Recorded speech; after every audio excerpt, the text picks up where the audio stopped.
What if the biggest threat to American exports isn't a tariff, but consumers themselves? U.S. alcohol shipments to Canada have plunged, anti-American buying campaigns are spreading beyond North America, and Canada is increasingly looking for alternatives across trade, defense, and industry.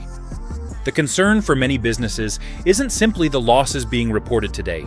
It's the possibility that some of these changes may become permanent. Your roadmap to the latest in auto. Welcome to Highway Herald. Here are 5 developments reshaping Canada-U.S. relations.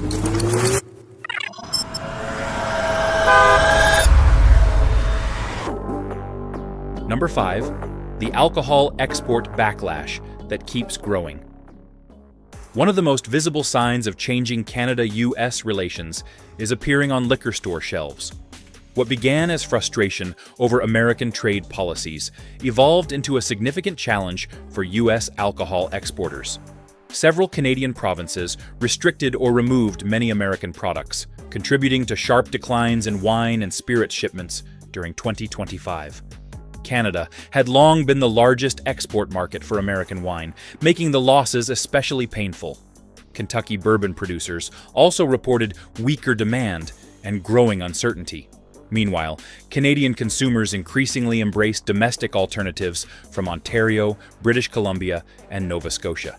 The biggest concern isn't just lost sales today, it's whether changing consumer habits permanently reduce future demand.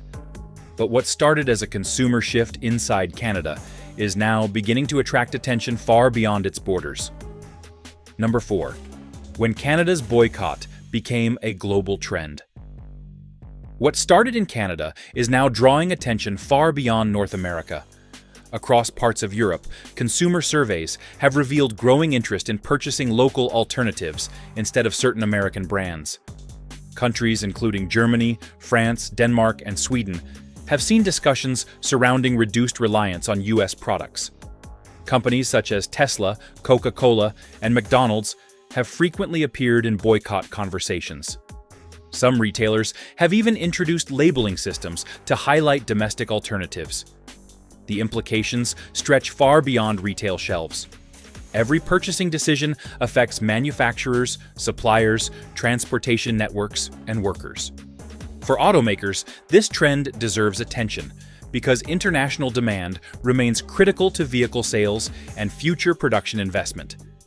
Yet consumer behavior isn't the only source of tension.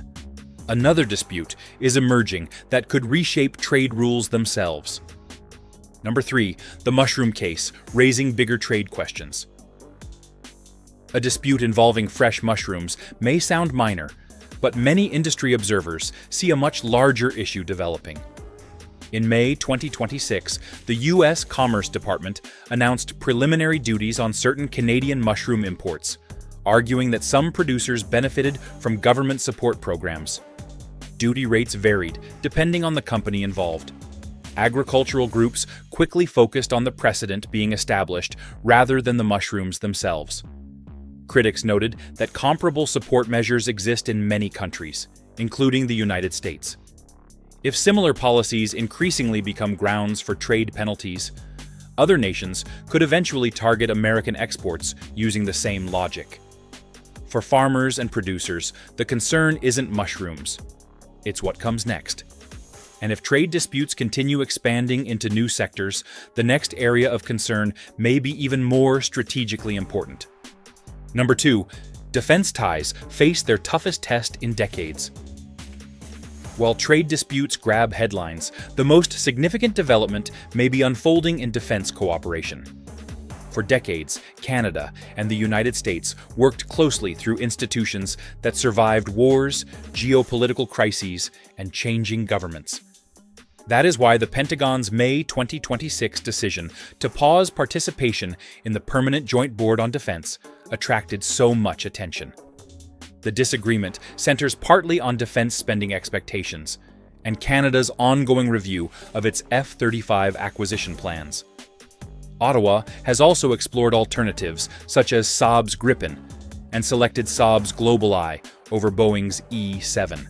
Beyond aircraft purchases, the debate involves Arctic security, industrial partnerships, procurement flexibility, and long-term strategic independence. Before we reveal the development that may have the longest-lasting impact on Canada-U.S. relations, take a moment to subscribe to Highway Herald. Your support helps us continue bringing you in-depth coverage of the automotive industry, global trade, defense developments, and the economic trends shaping the future of North America. Because while alcohol exports, consumer boycotts, agricultural disputes, and defense disagreements may seem unrelated, they all point toward a much bigger transformation. Number 1. The shift toward diversification is accelerating. When viewed separately, alcohol export losses, consumer boycotts, agricultural disputes, and defense disagreements may appear unrelated. Together, however, they reveal a broader trend. Canada is increasingly discussing diversification across trade, defense, manufacturing, and supply chains. Similar conversations are occurring throughout parts of Europe as governments reassess economic vulnerabilities exposed by recent geopolitical tensions. This does not mean the Canada-U.S. partnership is ending. Cross-border trade remains enormous.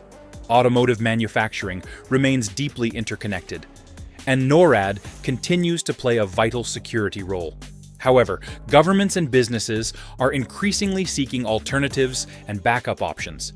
That strategic shift may ultimately become the most lasting consequence of today's disputes. And that brings us to the larger question. What do all these developments mean for North America's future? Verdict: North America enters a new strategic era. The real story is no longer just about tariffs. What began as a trade dispute has evolved into a broader reassessment of economic, industrial, and strategic relationships. Consumer preferences are changing, governments are reevaluating procurement decisions, and companies are exploring new supply chain strategies. For automotive enthusiasts, these developments matter because Canada and the United States operate one of the world's most integrated vehicle manufacturing networks. Any major shift in trade policy, investment patterns, or industrial strategy could eventually influence vehicle production, factory employment, parts sourcing, and future model development. The future remains uncertain, but one thing is increasingly clear. Diversification is becoming a strategic priority rather than merely an economic choice. Now we'd love to hear from you. Do you think Canada's diversification strategy will permanently reshape North American trade? Could growing consumer boycotts eventually affect the automotive industry as much as other sectors? How should Canada and the United States balance economic cooperation with strategic independence moving forward? Share your thoughts, experiences, and predictions in the comments below. Your perspective helps drive the conversation and makes this community stronger. If you enjoyed this analysis, be sure to subscribe to Highway Herald and turn on notifications so you never miss our latest vehicle updates, industry developments, and automotive insights. Thank you for watching, and we'll see you in the next Highway Herald update. You can now check out any of the videos on the screen. There's more exciting and informative content waiting for you.